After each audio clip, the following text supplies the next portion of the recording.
sa ating lahat. Ako po si Gavin Santa, FAPA student, second year. Ayun.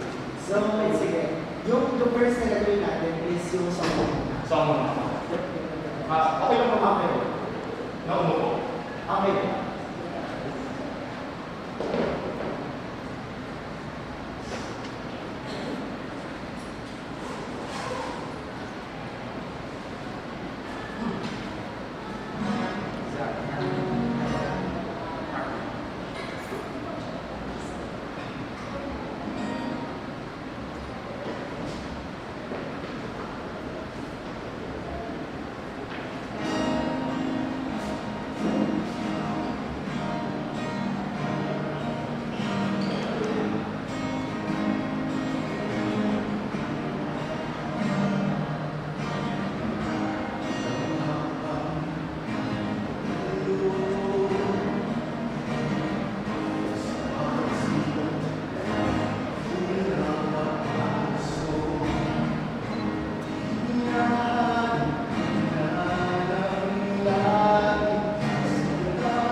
I hope you know my top school.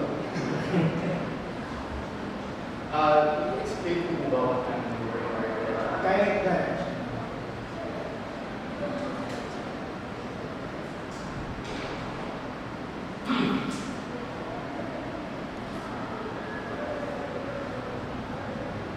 Maraming salamat po sa pagpunta at pagdalo para kayo Ben. Isa siyang kaibigan, anak, at ama. Huwag manalangin tayo, mamaya pa. Huwag, alam niyo kung gaano kahirap na mamuhay ito sa loob ng bahay. Nung namatay si Mami, hindi ko siya nakita umiyak. Patuloy na yung buhay nila parang walang nangyari. May kakalik pa rin ng bote at sigarilyo. Tapos sa gitna ng lungkot, sino pa ba ang magpupungan ng mga natirang kala? Pero natuto akong tiis dahil sa kanya. Noong grade 5, naalala ko, silintok ako sa tiyan. Tapos umuwi akong galit at umiiyak at sabi niya lang, mas madali nang bumuo ng kamao. Bigay ng kamay sa ngalan ng kapayapaan. O sige, asan yung awag yun? Nung bigla ako nabasa ng huling bote ng perfume ni Mama. Pasensya na tayo. Sorry na po. Yun yung araw na hindi na ako niniwala sa kasal. Dahil sa dinami-dami ng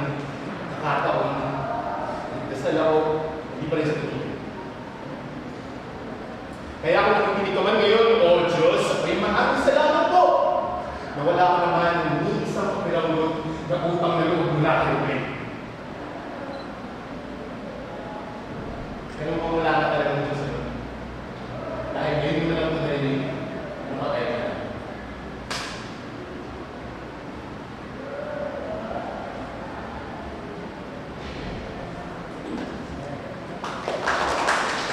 Sige. Try natin mag-read from the script. Meron po.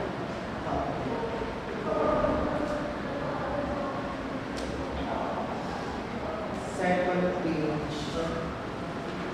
Try kong read yung first line ni Senyo. Ipinadala yan na, medyo i-type ko na. Ipinadala. Okay.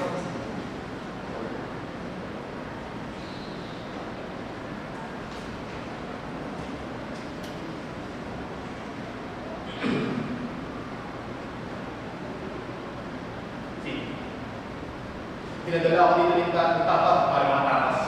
Alam mo kasi, nakapatay ako ng isang babae ng may asawa niya. Ay, or ganun. Okay. Actually, may time ka bang i-read mo? Ano? May time ka ba siyang i-read through muna? Or Sige, basahin mo.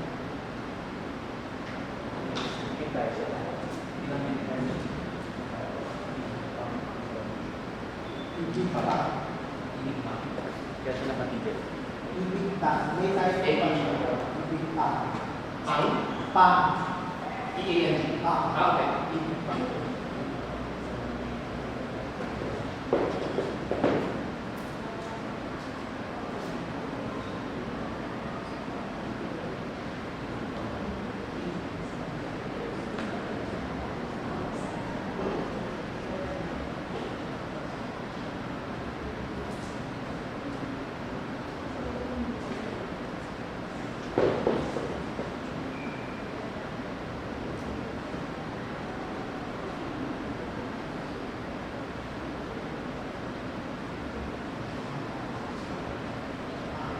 Never heard.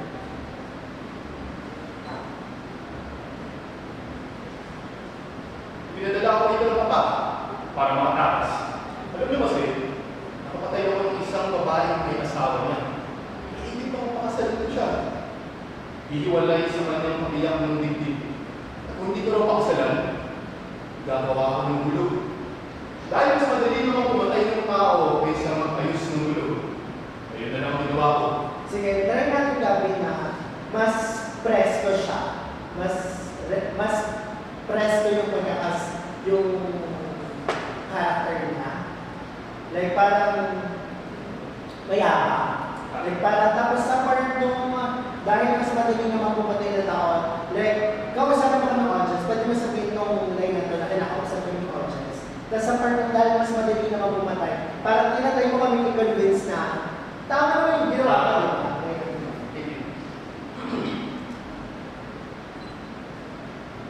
Pinadala ako dito ng papa para makatakas. Alam niyo kasi, nakapatay ako ng isang babae ng may asawa na ibig pang pakasalan ko siya. Hihiwalay sa kanyang iyak na dibdib. Kung hindi ko raw pakasalan, gagawa ako ng gulo. Dahil mas madali naman pumatay ng tao kaysa mag-ayos ng gulo. Ayun na lang ginawa ko. Okay, kasi try pa natin dito sa, alam nyo kasi, sa part na alam nyo kasi, nakapatay ko ng isang babae ng asawa niya. Like yung sa babae, nakapatay ko ng isang babae ng asawa niya, try mo na sabihin siya more casually, na parang lagi mo na siyang ginagawa. Yun yung line natin. Yeah, sige, from tapos i-kasama rin din doon yung intention na dahil mas madali na mapunan. Yun na. Pinadala ako dito ng papa para makatakas. Alam niyo kasi, kapatay ako ng isang babae ng asawa niya. Ibig pa pakasalan ko siya. Ihiwalay sa kanyang kapiyak ng dibdib. Kung hindi ko raw siya pakasalan, gagawa ako ng gulo. Dahil mas madali naman pumatay ng tao kaysa mag-ayos ng gulo. Yun na lang ginawa ko. Thank you. So, last na lang, for the last one, pwede mo na po yun, pwede mo nila po yun. Di ba nabasa mo na yung sailor line? Kung pipicturean kita ngayon, gumawa ka ng isang gesture o image lang na kapag pinicturean si sailor, ito yung itsura. From one line dun sa... Hindi, kahit ano lang, sa kung ano yung na-capture mo dun sa mismo Excel. Okay. Kung gagawin mo siyang gesture o kung pipicturean si sailor, ano siya. 3, 2, 1, tama na